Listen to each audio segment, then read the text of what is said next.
भारतीय अर्थव्यवस्था दुनिया की सबसे बड़ी अर्थव्यवस्थाओं में से एक है।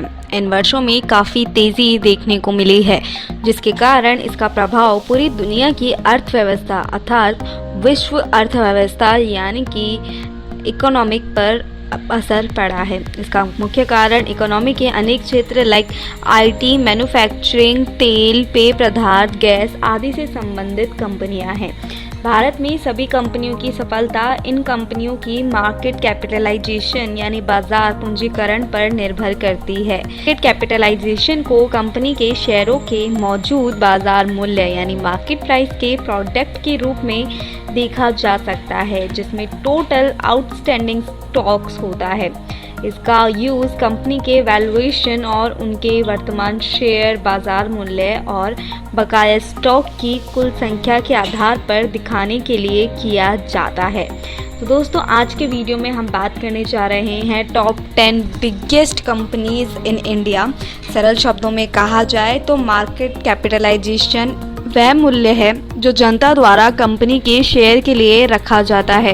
कंपनी के शेयर को अलग अलग कैटेगरीज में बांटा जाता है, जैसे large cap, mid cap, small cap, mega cap और माइक्रो कैप। एक देश की अर्थव्यवस्था में मार्केट कैपिटलाइजेशन हमेशा बदलती रहती है। इसका यह कारण है कि जो कंपनी अभी टॉप लेवल पर है वो अगले कुछ ही सेकंड में अंतिम स्थान पर भी आ सकती है।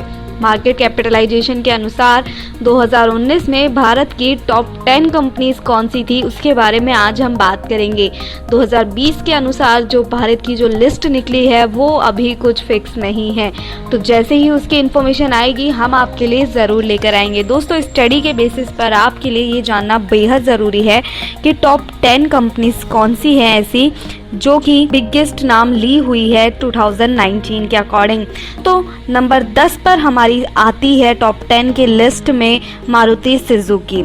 जी हाँ दोस्तों, मारुति सुजुकी की कैपिटलाइजेशन जो है वो रुपीज़ इंडियन में 191 करोड़ के आसपास है, जिसकी फेस वैल्यू 5 है। रेवेन्यू जो है $8.7 बिलियन है। मारुति सुजुकी भारत की ऑटोमोबाइल निर्माता कंपनी है। इंडियन पैसेंजर और कार मार्केट में इस कंपनी के 51% शेयर की हिस्सेदारी है। मारुति सुजुकी की स्थापना सन 1800 में हुई थी और अभी इस कंपनी में 12,900 से अधिक कर्मचारी काम कर रहे हैं। ये कंपनी कुछ पॉपुलर कारें बनाती है तथा बेचती है, जैसे कि स्विफ्ट, डिज़ायर, बलेनो, किजाज और ऑल्टो और साथ ही सिलेरियो और ओमनी आदि। मारुति सुजुकी ने 2012 में भारत में अपने 1 करोड़ वाहनों की बिक्री पूरी की थी।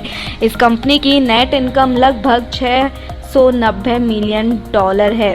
चलिए नेक्स्ट हम बात करते हैं नंबर 9 की। तो नंबर 9 पर हासिल किया था हिंदुस्तान यूनिलीवर लिमिटेड यानी HUL ने, जिसका मार्केट कैपिटलाइजेशन अप्रॉक्स 202 करोड़ कुछ रुपए था। सो दोस्तों, इसकी फेस वैल्यू 1 है और साथ ही रेवेन्यू इसका 4.5 बिलियन है। हिंदुस्तान यूनिलीवर लिमिटेड यानी HUL कंपनी की स्थापना 1933 में हुई थी और इसका मुख्यालय मुंबई, महाराष्ट्र और भारत में है। ये company food, beverages, water purifier तथा पर्सनल केयर जैसे प्रोडक्ट्स का उत्पादन करती है। इसके साथ ही इस क्षेत्र में पूरे भारत में इसकी 60% की हिस्सेदारी है। इस कंपनी के 35 ब्रांड्स हैं, जैसे Lux, Dove, Care, Fair and Lovely, नाशपति आदि।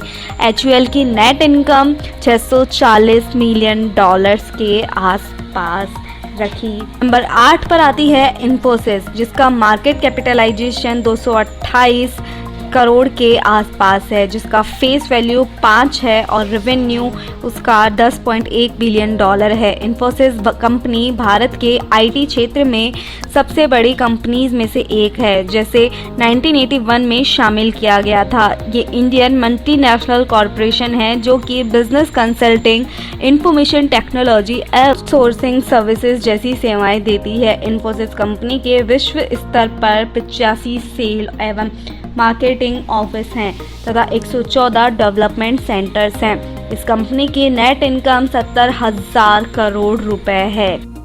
नंबर 7 पर आती है हाउसिंग डेवलपमेंट फाइनेंस कॉरपोरेशन यानी HDFC, जिसका market capitalization in rupees 236 crore के आसपास है, जिसकी फेस वैल्यू है 2 और रेवेन्यू है 4.63 billion. Housing development finance corporation Bharat में एक लीडिंग हाउसिंग फाइनेंस प्रोवाइडर है जो कि 1977 यानी 1977 में निर्मित हुई।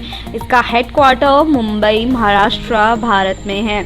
HDFC ने इंडिया में अब तक 50,000 आवासीय तथा गैर आवासीय यानी हाउसिंग और नॉन हाउसिंग इकाइयों को लोन दिया है। HDFC अनेक प्रकार के लोन प्रदान करता है, जैसे कि banking, estate management, venture capital, life और जनरल इंश्योरेंस तथा एजुकेशनल लोन्स। दोस्तों नंबर 6 पर आते हैं SBI यानी स्टेट बैंक ऑफ इंडिया, जिसका मार्केट कैपिटलाइजेशन 2,37,092.15 करोड़ के आसपास है, जिसकी फेस वैल्यू 1 है और रेवेन्यू $41 बिलियन है। SBI यानी state bank of India Bharat की सबसे पुरानी बैंक है।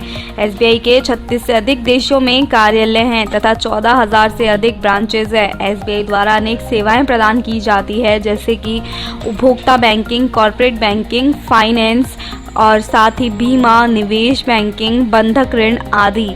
संपत्ति के आधार पर SBI भारत की सबसे बड़ी banking and financial service company है। दोस्तों नेक्स्ट हमारी 5वें नंबर पर आती है Oil and Natural Gas Corporation. जी हाँ, Oil and Natural Gas Corporation, जिसका मार्केट कैपिटलाइजेशन रुपीस 239,019 करोड़ रुपए है, जिसके फेस वैल्यू 5 है और रेवेन्यू $21 बिलियन है। तेल और प्राकृतिक गैस निगम भारत की एक पब्लिक सेक्टर कंपनी है। इस कंपनी की स्थापना 1956 में हुई थी और इसका हेडक्वार्टर भारत के उत्तराखंड में है। ये कंपनी भारत के कुल कच्चे तेल का 77% और भारत के प्राकृतिक गैस का 62% उत्पादन करती है, जिसमें कुल 37,560 कर्मचारी काम करते हैं। 4th नंबर पर है ITC लिमिटेड, जिसका market capitalisation rupees 338,582.98 crore rupees है, जिसकी फेस वैल्यू 1 है और रेवेन्यू $8 बिलियन है। ITC लिमिटेड एक मल्टीनेशनल कंपनी है जिसकी स्थापना 1910 में हुई। ITC लिमिटेड 5 खंडों में प्रमुख रूप से व्यापार कर रहा है, जिसमें उपभोक्ता सामान, होटल, पेपर बोर्ड और पैकेजिंग, इंफॉर्मेशन टेक्नोलॉजी, कृषि व्यवसाय शामिल है। इस कंपनी का हेडक्वार्टर कोलकाता, पश्चिम बंगाल भारत में है। ये भारत की टॉप 10 कंपनियों में 4थे स्थान पर है और तेजी से आगे बढ़ रही है। इस कंपनी में भारत के 60 से अधिक स्थानों पर 25,000 से अधिक लोग काम कर रहे हैं। ये कंपनी फोर्ब्स की शीर्ष 2000 कंपनियों में से शामिल है। ITC लिमिटेड की नेट इनकम $1.4 बिलियन है। दोस्तों नंबर 4 पर आते हैं HDFC बैंक, जिनका मार्केट कैपिटलाइजेशन 3,669.2.6 करोड़ रुपीस है।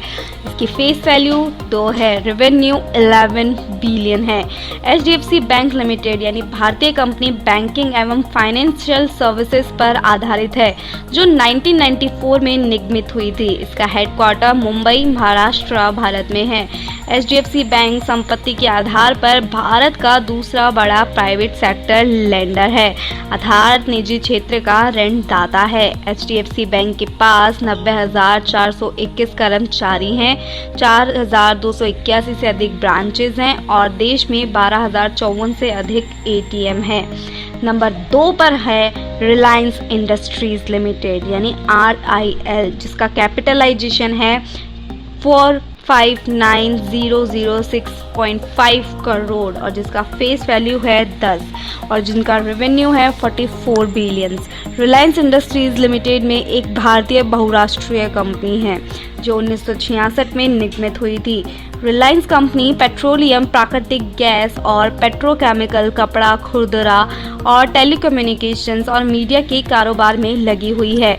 रिलायंस कंपनी दुनिया की सबसे बड़ी कंपनियों में से एक मानी गई है। रिलायंस कंपनी की फॉर्च्यून ग्लोबल 500 लिस्ट में यानी 500 वाले लिस्ट में शामिल है। इसके साथ ही जियो, जो रिलायंस का हिस्सा है, उसके पास फिलहाल 23 करोड़ यूजर्स हैं और इसके मालिक मुकेश अंबानी भारत के सबसे अमीर आदमी हैं। तो दोस्तों, नंबर 1 पर जिन्होंने 2019 में पद हासिल किया था वो है टाटा कंसल्टेंसी सर्विसेज, TCS। जी हाँ, जिसका मार्केट कैपिटलाइजेशन 473,149.01 करोड़ रुपीस है, जिसकी फेस वैल्यू 1 है और रेवेन्यू 16.54 बिलियन है। टाटा कंसल्टिंग सर्विसेज लिमिटेड एक भारतीय बहुराष्ट्रीय कंपनी है जो बिजनेस सॉल्यूशंस फील्ड अर्थात व्यापार समाधान क्षेत्र एवं इंफॉर्मेशन टेक्नोलॉजी सर्विसेज में काम कर रही है। मार्केट कैपिटलाइजेशन के बेसिस पे ये रेवेन्यू में TCS भारत की सबसे बड़ी कंपनियों में से एक है। ये कंपनी फॉर्च्यून इंडिया 500 लिस्ट में 10वें स्थान पर है तथा फोर्ब्स वर्ल्ड की सबसे इनोवेटिव कंपनियों की रैंकिंग में 64 नंबर हासिल किए हुए है। इस कंपनी के 46 देशों में कार्यालय है, जिनमें 3,78,500 कर्मचारी कार्य कर रहे हैं। इसका हेडक्वार्टर मुंबई, महाराष्ट्र, भारत में है और इस कंपनी की नेट इनकम 89,603.67 करोड़ रुपीस है। तो दोस्तों, आज के वीडियो में हमने उन टॉप 10 कंपनीज के बारे में आपको बताया जो कि हमारे देश में 2019 में सफलता का शिखर जिन्होंने पार किया हुआ है। मार्केट कैपिटलाइजेशन किसी भी कंपनी का सफलता का एक महत्वपूर्ण पैरामीटर है। जब कोई इन्वेस्टर किसी कंपनी में इन्वेस्ट करता है तो वो सबसे पहले उस कंपनी की मार्केट कैपिटलाइजेशन की जांच करता है, उसके बाद वो उस कंपनी में इन्वेस्ट करने की सोचता है।